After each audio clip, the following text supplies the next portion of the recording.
Hi, this is Tara from Maui now.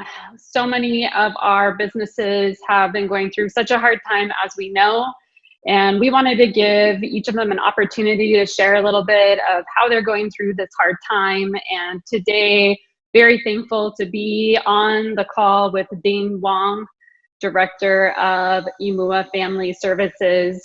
Hi, Dean. How are you? I'm good. I'm good in this very unusual time. You know, we're all just trying to move forward here. Right. And I know that a lot of us here in the community know you, know your personality, know some of what Imua does here, but some may not. Would you be able to tell us a little bit about Imua Family Services? Oh, absolutely. Of course. You know, we've been here serving this community in Maui for 73 years now. And very fundamentally, what Imua does is to help children move forward. Children who are referred to us are typically children with developmental delays, disabilities, a variety of special needs. We see these children from birth onward up through about the age of 8, which is the years of early childhood. And we do critical intervention services to help these children move forward so that they can reach their full potential and provide resources to their families so they know how to support their children. Very important work. I'm sure this time has been really hard for you guys. How has all of this COVID craziness affected Imua during this time?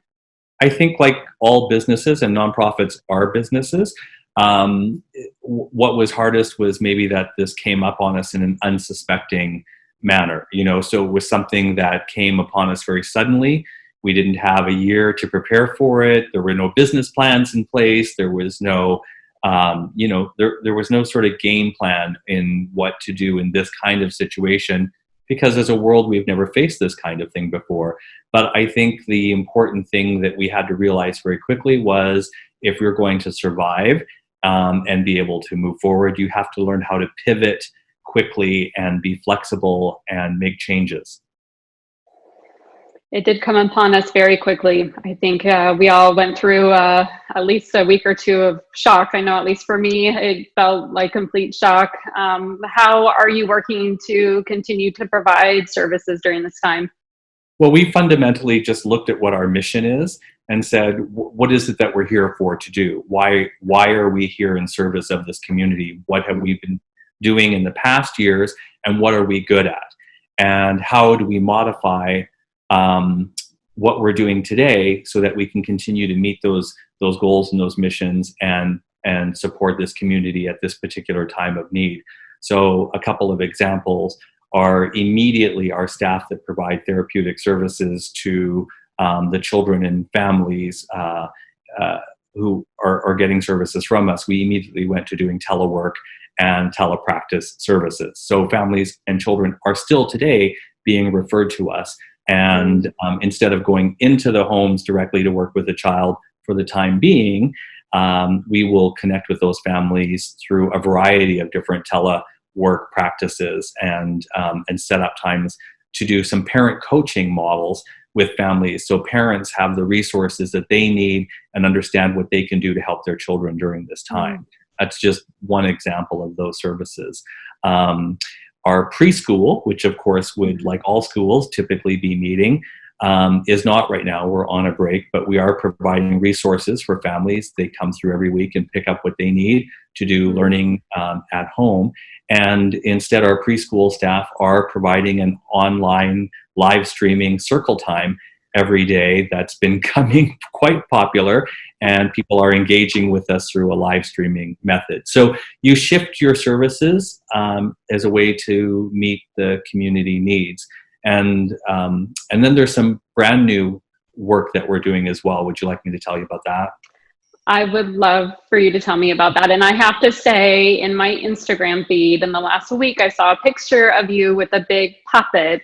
And it just made my heart so happy to think that kids are still getting, attention through this isolated time, and to see you with a puppet and bringing joy still in the midst of all of this was really nice. So that's what I mean by being flexible and doing things that we don't typically do before. I don't work with puppets every day. That's not my job. But we needed a way to model the interaction with children. And so Right. puppets were a perfect way to do that. And I'm game, It's an awesome example of flexibility. But yes, please tell me what the other point you were wanting to share. Well, just that, we knew that the medical workers, the essential workers in our community, and the first responders were going to have a difficult time fulfilling their job obligations, which are so critical right now, without having childcare available and with schools being shut and preschools closing and things of that nature. So we are a team of early childhood professionals here. It's what we do every day.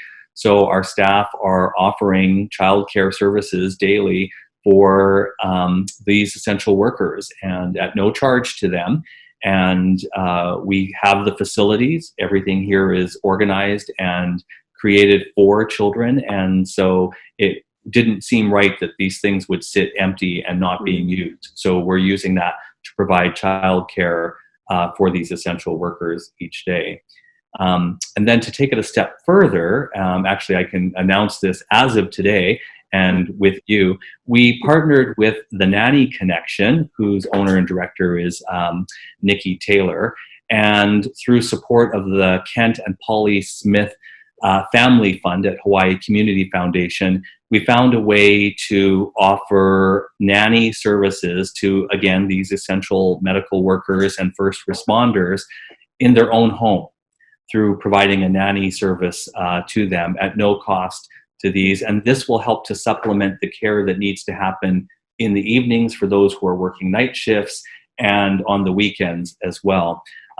There is an application process that people will go through the Nanny Connection. And I should say that we are right now trying to give preference to families that are serving the Kula Hospital as well. So we're trying to broaden the breadth of this service and how we can provide it. And what this means for us to do that is to partner with other organizations. The Nanny Connection also has people that are professionals in early childhood. They've already been vetted. They've had their background checks. This is the work that they do. And so we're all trying to respond to meet a new and different need in our community. Wow. So it sounds like you guys have put a lot of time and effort into figuring out how to maneuver and adjust and be flexible. And I wouldn't say a lot of time. We haven't had a lot of time, but we certainly have tried to be creative and be flexible with the means we have. Yeah. Wow. Well, Dean, it's so great to see your face. And I know your Chinese Lantern Ball was postponed also, which is just such a beautiful thing that I know so many of us were excited to attend. So that's moved to August. Is that right? At least for now? For now, the date is August 29th. And, I only want to say about that is that, so many nonprofits are very dependent on the fundraising that we do in this community, and it's a critical part of our budgets. And we know that these are the kinds of things that we just have to put on hold for right now. And when we do come back to revisit those and are able to reconnect with people, that, there's the way we look at it is the money will be secondary.